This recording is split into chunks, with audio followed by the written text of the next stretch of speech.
लोक न्यूज मराठी, आवाज लोकशाहीचा। विटा शहरात आरोग्य सेवेचा विश्वासार्ह आधार आदिती मल्टी स्पेशालिटी हॉस्पिटल संचलित बंडगर हॉस्पिटल विटा, महात्मा फुले जन आरोग्य योजना, आयुष्यमान भारत व बांधकाम कामगार योजनेअंतर्गत शस्त्रक्रिया आणि उपचार पूर्णपणे मोफत। हाडांवरील सर्व प्रकारचे ऑपरेशन्स, वेदना निवारणासाठी ब्लॉक इंजेक्शन, डायलिसिस, मूतखड्यावरील सर्व प्रकारचे ऑपरेशन व उपचार, जनरल सर्जरी, अपेंडिक्स, हर्निया, मूळव्याधवरील ऑपरेशन व उपचार पूर्णपणे मोफत। सावरकर नगर, खानापूर रोड, विटा। संपर्क आपल्या स्क्रीनवर। सांगली जिल्ह्यातील आळसन येथे मुस्लिम बांधवांचा पवित्र सण रमजान ईद मोठ्या उत्साहात आणि धार्मिक वातावरणात साजरा करण्यात आला।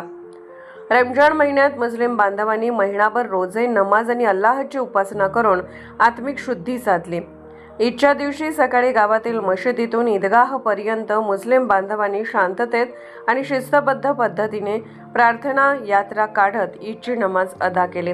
यावेळी आळसन गावातील नूतन जिल्हा परिषद सदस्य श्री हिम्मत जाधव आणि ग्रामपंचायतीचे नूतन उपसरपंच श्री सत्यवान तात्या शिरतोडे यांनी प्रत्यक्ष उपस्थित राहून मुस्लिम बांधवांना रमजान ईदच्या मनपूर्वक शुभेच्छा दिल्या। यावेळी बोलताना श्री हिम्मत जाधव म्हणाले की मुस्लिम बांधवांनी मला सदैव आपले मानून या पदापर्यंत पोहोचवले आहे। आपल्या कोणत्याही अडचणी असतील तर मला नक्की कळवा, त्या सोडवण्यासाठी मी कटिबद्ध आहे। तसेच उपसरपंच सत्यवान तात्या शिरतोडे यांनीही मुस्लिम समाजाचे आभार मानत ईदच्या शुभेच्छा दिल्या। तसेच विटा पोलीस स्टेशनचे सहाय्यक पोलीस अंमलदार खाडेदादा आणि आळसन गावचे कर्तव्यदक्ष पोलीस पाटील गणेश शेटे यांनी सर्वांना ईदच्या शुभेच्छा दिल्या। यावेळी प्राध्यापक जहीर मुलानी सर यांनी सर्व मान्यवरांचे आभार मानत आपण सदैव आमच्या पाठीशी राहावे अशी अपेक्षा व्यक्त केली।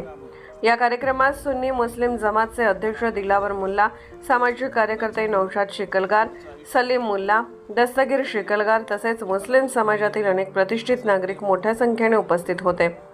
आळसनमधील या ईद उत्सवातून सामाजिक ऐक्य, बंधुभाव आणि एकोप्याचा सुंदर संदेश पुन्हा एकदा अधोरेखित झाला आहे।